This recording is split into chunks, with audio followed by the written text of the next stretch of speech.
Knock knock. Banyak yang tahu tapi tidak sadar. Ada tertulis dalam Markus 16 ayat 15. Lalu ia berkata kepada mereka, "Pergilah ke seluruh dunia, beritakanlah Injil kepada segala makhluk." Di sini Tuhan Yesus mengarahkan kepada kita semua untuk memberitakan Injil.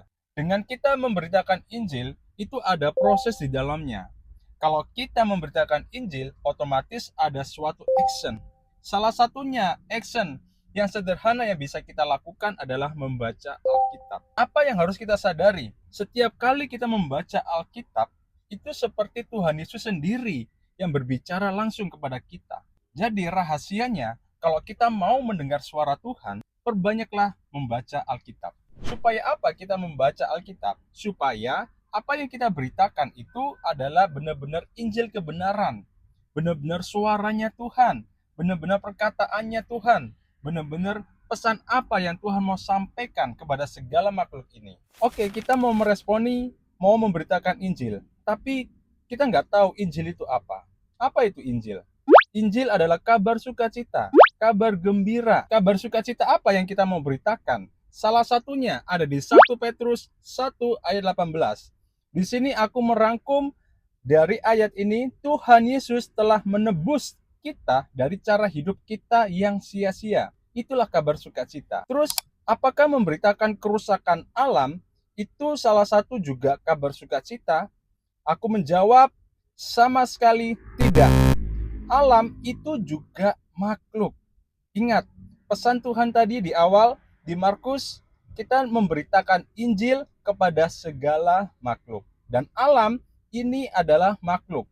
Dan kita tahu bahwa benar pesan Tuhan menyampaikan di Kejadian 2 ayat 15, manusia ditaruh di Taman Eden untuk mengusahakan. Tapi jangan sampai kita ini buta hati bahwa setelah mengusahakan ada kata selanjutnya, memelihara. Alam ini juga makhluk. Kalau seandainya dipaksa bekerja terus, alam ini juga bisa capek. Alam ini juga punya waktu, hari sabatnya. Seperti kita, kalau seandainya kita dipaksa kerja terus, capek. Maka itu Tuhan sudah memberikan pesan, mengusahakan dan memelihara. Tapi kebanyakan pengusaha-pengusaha di luar sana hanya mengusahakan untuk keuntungan yang besar saja, tapi tidak mau memelihara. Dengan seperti itu sangat-sangat jelas tidak termasuk memberitakan Injil. Gimana caranya kita membaca Alkitab? Yang pertama, fokuskan pikiran kita. Yang kedua, siapkan sikap hati kita. Tunduk dan mau mendengar suara Tuhan. Dari dua ini ada hal yang paling penting, yaitu kita berdoa meminta pencerahan Roh Kudus, agar Roh Kudus saja yang memimpin diri kita, menuntun kita, agar kita bisa mengerti hal-hal yang tersembunyi, hal-hal rahasia Tuhan. Karena kita mempunyai keterbatasan, makanya kita butuh pimpinan dan tuntunan dari Roh Kudus. Kalau enggak seperti itu, kita akan bersandar pada pengertian kita. Dan membaca Alkitab itu secara perlahan, enggak usah buru-buru. Kita pahami, kita perhatikan setiap makna dalam kata yang tertulis. Kalau seandainya ada kata-kata tertulis itu sulit kita pahami, di belakang Alkitab paling terakhir itu ada kamus Alkitab, kita bisa cari di situ. Ini keren. Kalau kita mempunyai habit membaca Alkitab, kita disupport untuk bisa berdoa. Karena dengan berdoa kita bisa berbicara langsung secara eksklusif dengan Tuhan Yesus. Bahkan kita bisa diskusi sama Tuhan, di briefing sama Tuhan Yesus. Dan di mana kita memberitakan Injil ini.